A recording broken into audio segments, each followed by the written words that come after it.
Oh, that's good. Okay. So, I'm going to be discussing something a little bit different today. A little bit different today. I read in one. I'm on live. I read in one of Pesach Krohn's. He has a new book out, The Grandeur of the Maggid. Highly recommended. Highly recommended.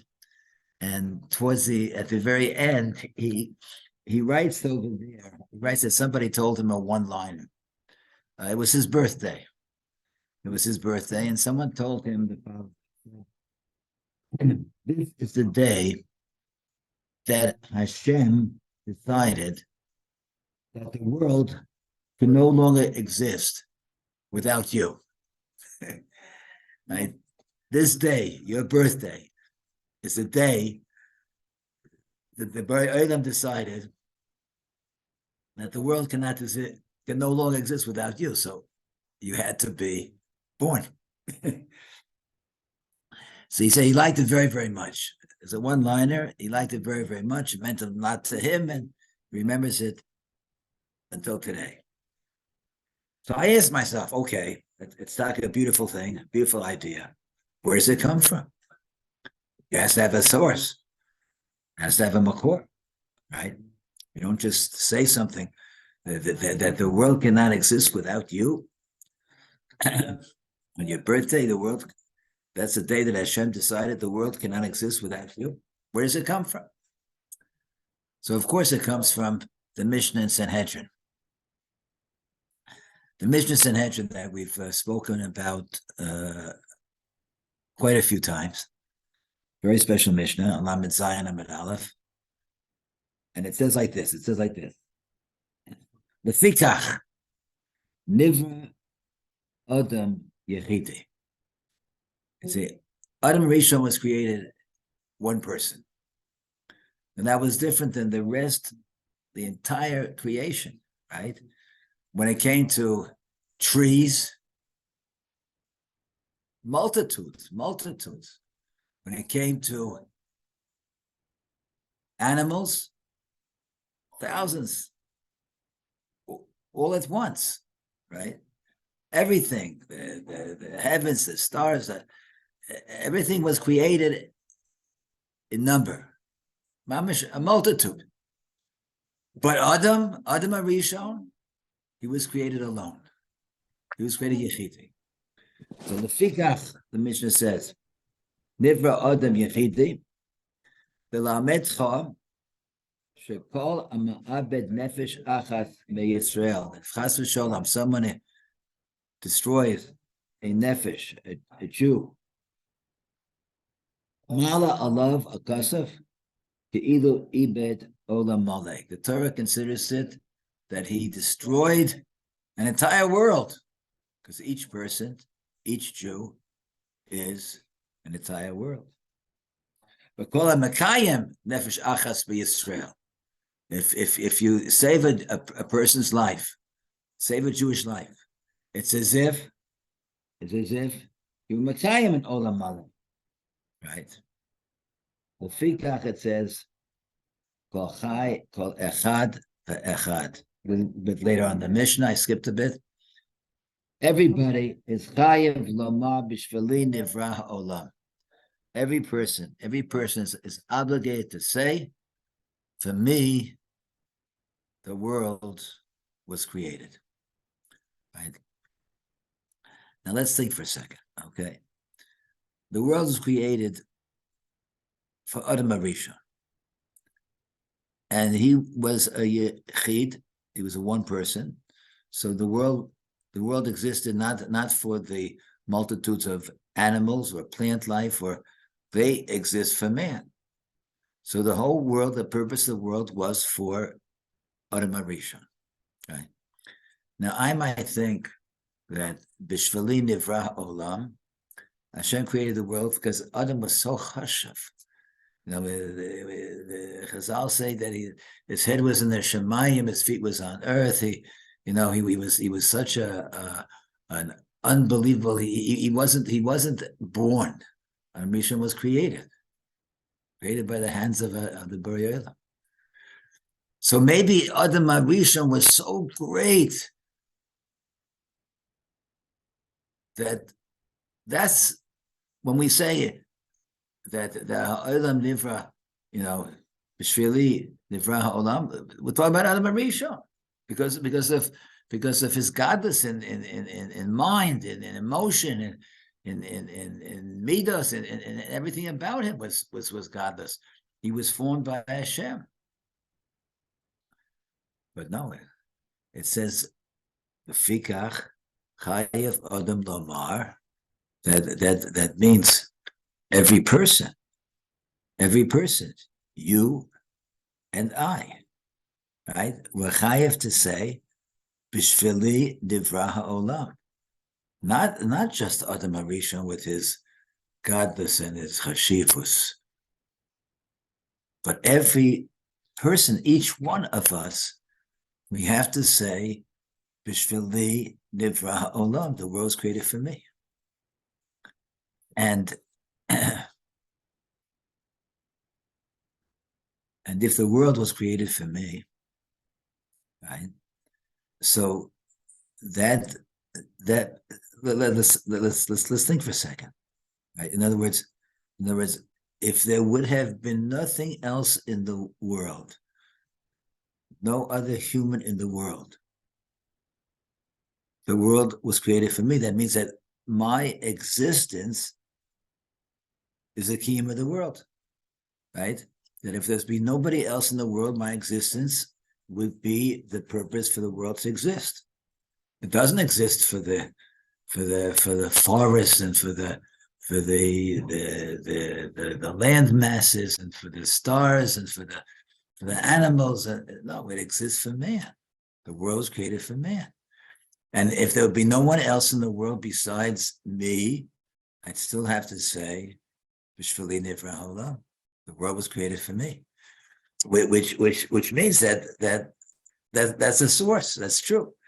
That the day that a person was born, that's when HaKadosh Baruch Hu decided that the world could no longer exist without me. Could no longer exist without me. That's Taka the Pshat, and that's the Makar, and that's a mind-boggling thing. It's something to say over, but you think of the implications. Think of the ramifications. The world was created for me. I am the kiyum of the world. That gives a tremendous responsibility. Tremendous responsibility. The world exists right now because of me. It gives us tremendous opportunity because it shows the chashivas of the person, significance of the person, right? And certainly, we have to at all times keep in mind the lefikach of the Rambam, right? If the world was created for me, and I am the existence of the world, and I am the kiyum of the world, so we have to be Makayim, not just in the Aseret Yemei Tshuva, not just on Rosh Hashanah and Yom Kippur. We have to be Makayim. We have to be Makayim in Hilchos Tshuva. Perek Gimel Halakha Daled, the Rambam said. The Fikach, he says, Adam be Yisrael. I said, all right, Stir Kol Adam, every person. V'yireh atzmo, he should consider himself, Kol Hashana Kula, the entire year, Ki'ilu,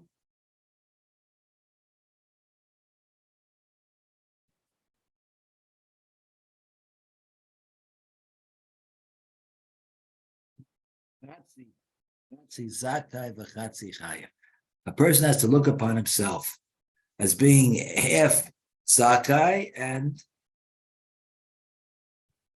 half worthy and half chayiv, right? Because we never know. We never know exactly where we're holding. We do mitzvahs, and sorry, Arav, sometimes we don't do mitzvahs, the mitzvah we're supposed to do, and sometimes we do averas, right? So we don't know exactly where we are, but it could be that it's half and half, right? We don't know how to before the Mamish says only the Rambam knows how to calculate. Only Chodesh Baruch Hu knows how to calculate the mitzvahs that we do, in contrast to the averas that we do. So a person should look upon himself as being half worthy and half and they're not just us. The whole world is like that, right? Half zakai and half chayav, right? Because also we don't know how to evaluate, and it's very likely that it's close. It's half and half. It's too much mediocrity in the world. Too much mediocrity. So it could be half and half. Yeah.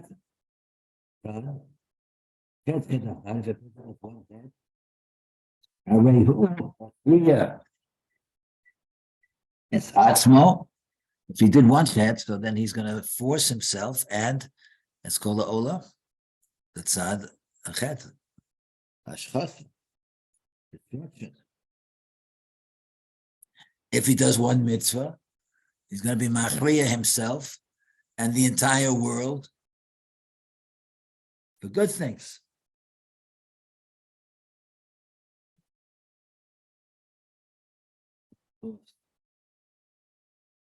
Low, Dua Vatsalah. He's going to cause himself salvation and that's all. He's going to cause himself salvation and that's all. That's what he's going to do, right?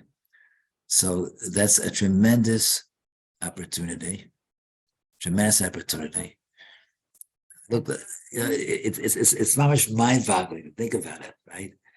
The world exists today because of me.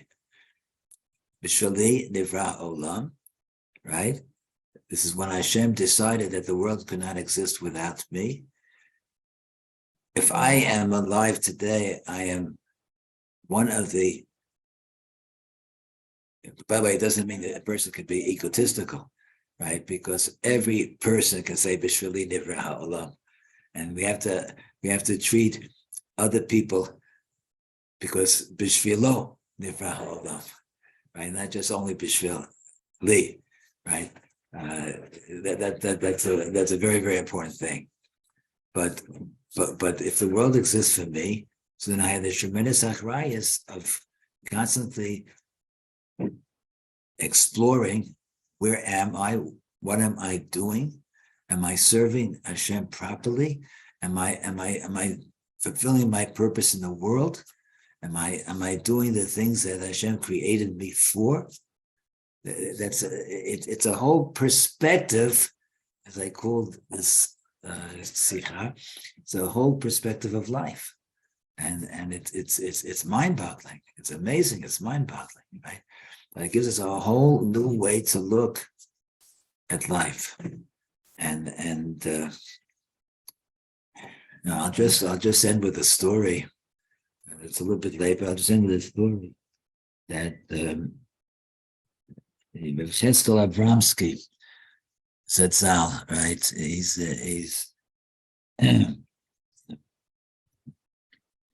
eventually became a Paisek and a Rav in Machabes Forum. This forum, very, very Chashavas Forum, right? So at one point he was arrested by the Russian authorities and sentenced for 5 years of hard labor in Siberia. And over there, during the 5 years, he suffered tremendous. Right? He was starving. He was deprivation, freezing weather. I mean, he was in tremendous pain. And sometimes he felt that hey, life isn't worth living. Why? You know, he felt he asked himself one morning. He asked himself. He said, "Why should I say modeh? Why should I say modeh? Why should I thank Hashem for my life, like we do every morning when we wake? Why should I thank Hashem for my life?" He said, "What am I grateful for? What am I living for? Life is unbearable. It's too painful." But then, we're talking about how a person should realize that the whole world was created for him. He said like this. This is the words of a gadol. So the words of a gadol. He told us to himself, "I can still say Rabbi Emunusecha. At the end of Moedeh Ani, I can still say Rabbi Emunusecha. Great is your faithfulness. Great is your existence." Right? I can still acknowledge the Bari Olam, my allegiance to the Bari Olam. And that alone, just to say, Rabbi Amnusecha, that's alone, despite the deprivation, despite the starvation, that's a purpose for life. That's a purpose for life. So he was on the level of appreciating that the whole world is created for the Adam, and just for the Adam to say alone, Rabbi Emunusecha, despite the most difficult deprivation and starvation and pain, right? But just to say Rabbi Emunusecha, that already gives meaning and purpose to life. So I think, if I'm not mistaken, this is a new perspective of life, that we were all created. And we are the purpose for the existence of the world, and that we don't have to wait to our birthdays, right? But it's every day that we are alive, right? We have to know with absolute clarity, that the world could not exist without us, and we are the purpose of the world. And that gives us a tremendous opportunity and a tremendous responsibility. Okay. Thank you, fellas, for joining me, and have a great evening. Thank you so much, Rabbi. Thanks, Rebbe. You're welcome. Good Thank you, seeing everybody. Shkoch. Thanks, Mosh. Have a good Chodesh. Yes, it's Rosh Chodesh already.